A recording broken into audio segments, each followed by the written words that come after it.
आज हम transpose of matrix start करते हैं। क्या होता है transpose of a matrix? A matrix of order, A matrix of order m cross n। अगर किसी मैट्रिक्स का ऑर्डर क्या है, m क्रॉस n है, और उसका ट्रांसपोज हम कर दें तो उसका ट्रांसपोज होकर क्या मिलेगा हमें? n cross m। यानी कि क्या मिलेगा? n cross m। यानी कि रो को किस में चेंज कर दिया? कॉलम में। और कॉलम को किस में चेंज कर दिया? रो में। तो हम एक एग्जांपल लेते हैं। ए कोई भी एक मैट्रिक्स है, 5 3 4 2। कितने ऑर्डर की है? 2 क्रॉस 2 की है। तो हम इसका ट्रांसपोज फाइंड आउट करते हैं। ट्रांसपोज फाइंड आउट करते हैं तो क्या मिलेगा? ए का ट्रांसपोज, ये ट्रांसपोज का सिंबल है या टी से रिप्रेजेंट कर सकते हैं। तो हमें देखा फर्स्ट रो क्या है? 5 4। फर्स्ट रो को हमने किस में चेंज कर दिया? कॉलम में। 5 4। सेकेंड रो क्या है हमारे पास? 3 2।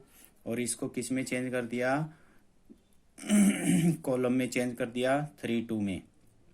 तो ये ए मैट्रिक्स का क्या मिल गया हमें? ट्रांसपोज। यानी कि हमें क्या याद रखना है? किसी भी मैट्रिक्स का रो को कॉलम में चेंज कर देंगे तो क्या हो जाएगा? उसका ट्रांसपोज हो जाएगा। उस मैट्रिक्स का क्या हो जाएगा? ट्रांसपोज हो जाएगा।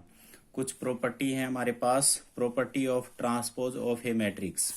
मैट्रिक्स की कुछ प्रॉपर्टी है। ये करा है किसी भी मैट्रिक्स का 2 बार ट्रांसपोज कर देंगे तो क्या मिलेगा हमें? वही मैट्रिक्स मिल के आ जाएगी। यानी कि इसी मैट्रिक्स का अगर हम एक बार और ट्रांसपोज कर दें तो हमें क्या मिलेगा? इसी मैट्रिक्स का ट्रांसपोज करते हैं, देखते हैं क्या मिलता है हमें। इस रो को कॉलम में चेंज करते हैं तो कितना मिलेगा? 5 3। और इस कॉलम रो को कॉलम में चेंज करते हैं तो कितना मिलेगा? 4 2। ये हमारे पास है। ये और जो शुरुआत में जो मैट्रिक्स थी, क्या दोनों सेम हैं?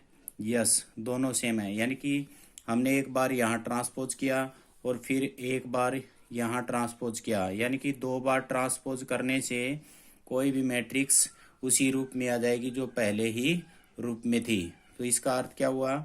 अगर किसी मैट्रिक्स का 2 बार ट्रांसपोज करेंगे तो खुद वो मैट्रिक्स आ जाएगी। अब सेकंड प्रॉपर्टी पे काम करते हैं, के इंटू ए का ट्रांसपोज। इसका अर्थ समझते हैं। के कोई भी आर्बिट्रेरी कांस्टेंट है, यानी कि किसी भी मैट्रिक्स के साथ कांस्टेंट मल्टीप्लाई है तो उसके ट्रांसपोज पे क्या फर्क पड़ेगा देखते हैं। के इंटू ए ट्रांसपोज, इसका अर्थ क्या हुआ कि कांस्टेंट का ट्रांसपोज नहीं होता। यानी कि मैट्रिक्स का ट्रांसपोज होगा, कांस्टेंट क्या रहेगा? सेम रहेगा।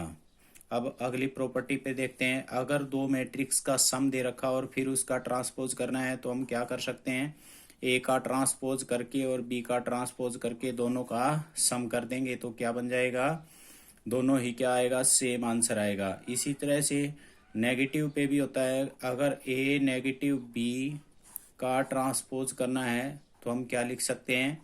ए का ट्रांसपोज नेगेटिव बी का ट्रांसपोज। ठीक है। अब बात देखते हैं मल्टीप्लाई पे। इस पे ध्यान देंगे क्योंकि मल्टीप्लिकेशन में ट्रांसपोज किस तरह से होता है ये देखते हैं। ए इंटू बी का ट्रांसपोज। अब अगर हमें इसके इक्वल कोई भी वैल्यू देखनी है, 2 मैट्रिक्स की प्रोडक्ट करके ट्रांसपोज करना है, या फिर कैसे लिख सकते हैं? B transpose A transpose. यानी कि क्या हो जाएगा? ऑर्डर चेंज हो जाएगा। ए क्या थी यहाँ पे? Pre matrix. बी क्या है यहाँ पे? Post matrix. बट अगर ट्रांसपोज ओपन होगा तो क्या हो जाएगा? पोस्ट मैट्रिक्स क्या बन जाएगी? Pre matrix. और प्री मैट्रिक्स क्या बन जाएगी? Post matrix. तो कौन सी वैल्यू होल्ड करेगी? ए बी का transpose is equal to B transpose A. इसी तरह से हम कोई भी एक एग्जांपल लेते हैं। 3 मैट्रिक्स लेते हैं, ए बी सी का ट्रांसपोज। तो वो किस तरह से सोल्व होगा? अगर हम 3 मैट्रिक्स की प्रोडक्ट करके उसका ट्रांसपोज निकालते हैं तो हम क्या कर सकते हैं? उसको इसी ऑर्डर में चेंज करेंगे। पहले क्या लिख सकते हैं? सी ट्रांसपोज, बी ट्रांसपोज और ए ट्रांसपोज। यानी कि क्या हुआ? हम क्या करते हैं? ऑर्डर को चेंज करते हैं, लास्ट से फर्स्ट बना देते हैं। तो देखो बी ए किया तो यहाँ ए बी सी था तो क्या बन जाएगा? सी बी ए बन जाएगा। ठीक है। अब बात आती है अगले टॉपिक की।